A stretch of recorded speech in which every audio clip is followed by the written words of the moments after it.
Hello everyone, this is Professor Lee. Let's solve this problem. In this problem, we're going to express the force F of AB as Cartesian. Then we're going to determine the coordinate direction angles because F of AB in three-dimensional space. All right, so let's start. So we're going to take care of first the given information. The magnitude of F of AB is given as 300 newtons. And we see we have point information. Instead of angle, we do have point to express our force, and therefore we do know what should be our strategy to resolve this F of AB into XYZ. How to? Yes, position vector. Because once we have 2 points, and then these 2 points will construct a line, and then we see that line passing through the point A to B, it is exactly on the line of action of the F of AB. So yes, our strategy was correct. We're going to use position vector strategy. All right, so what we have to do, let's take care of the find the information. We have to express our force of AB as Cartesian.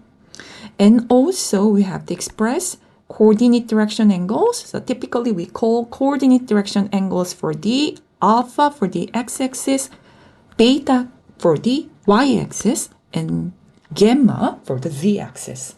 All right, with this, let's start our solutions.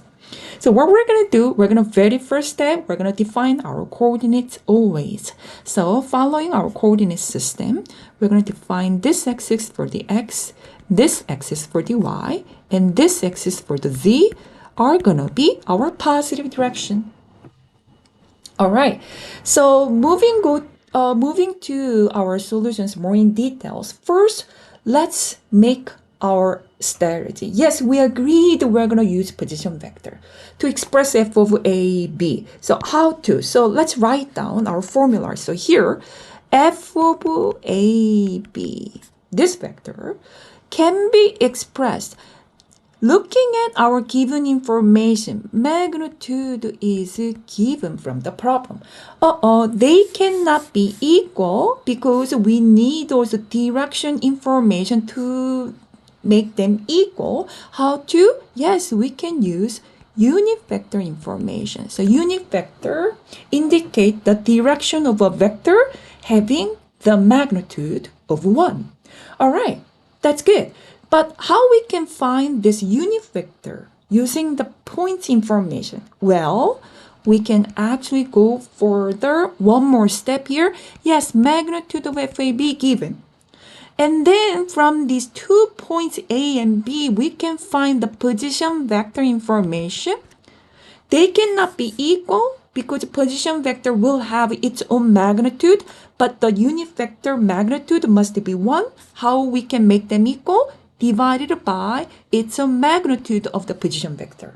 Yes, that's going to be our strategy. And therefore, very first step in our solution, we're going to find what is the position vector. Once we find the position vector, then we're going to find this unit vector information. That's going to be, so we're going to find the unit vector information from the position vector. That's going to be our steps. All right, let's go to the details.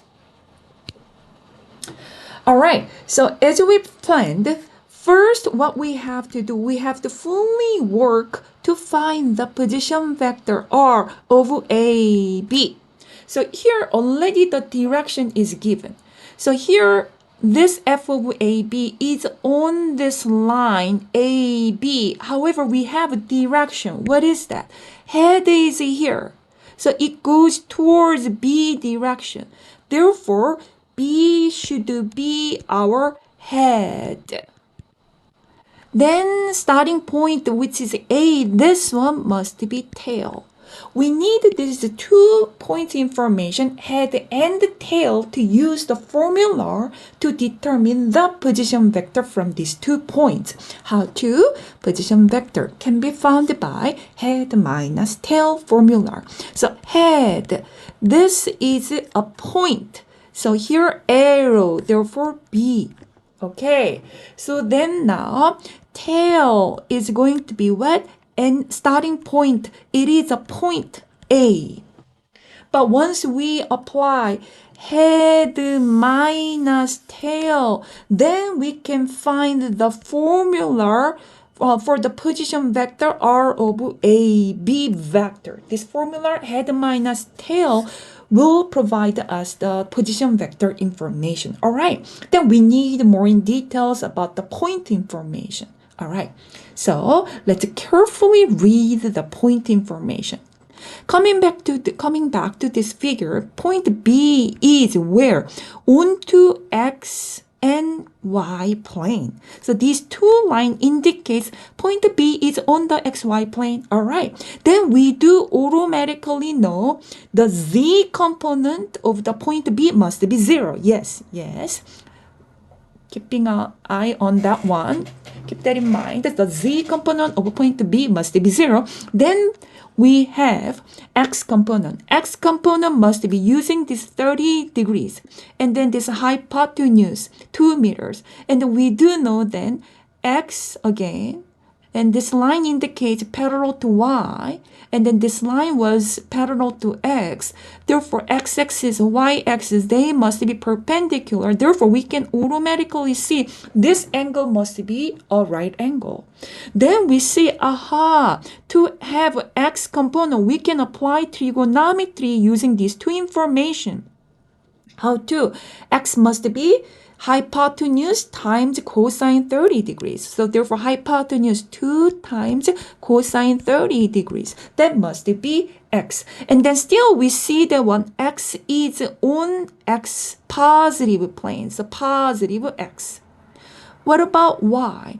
Y is located from the origin to where? Opposite direction. Here is positive plane, but this is negative plane. Therefore, Y must be negative because X was starting from origin to same direction, positive plane, but Y is opposite, therefore minus. And then using hypotenuse in this right triangle, to read Y component, we have to take hypotenuse times sine 30 degrees. So therefore, hypotenuse times sine 30 degrees will be the length of the Y. And then we do see Z is 0. And then what is the unit? Following the unit system here, it must be meters for the point B, which was the head in this position vector. What about tail? So tail is here, point A. Point A, again, it is on the Y and Z plane. Therefore, X component of A point is 0. Point A, X component is 0. Then Y, so Y starting from origin, how far? It's 0.5. But it goes to, again, opposite, therefore minus. Then what about Z? Starting from origin, how far? 3 meters far. But it goes to the same direction for the positive plane. So therefore should be positive 3. Let's complete with the unit. Must be meters for this point A. Point B and A. Once we have head and tail information, we can apply this formula. Which formula? Head minus tail formula to obtain the position vector information. Position vector R of A, B can be found by head minus tail. Here, we're going to apply scalar algebra for each component to have each component magnitude. Therefore, 2 cosine 30 minus 0 turns out to be 2 cosine 30 degrees. That's for I component for this position vector. Let's keep moving. For the Y component, it's going to be what? Minus 2 sine 30 degrees. Minus times minus turns out to be positive 0.5. That will be the Y component of this position vector. And then we're going to finish with the J vector. And then let's move to the last component, which is z component. Magnitude can be found by head minus tail. Therefore, 0 minus 3 is going to be what? Minus 3. So let's directly write down here, minus 3. And then let's complete with the Cartesian vector, k vector for the z component. Okay, so position vector has its own magnitude. Therefore, meter minus meter, position vector unit will be meters again.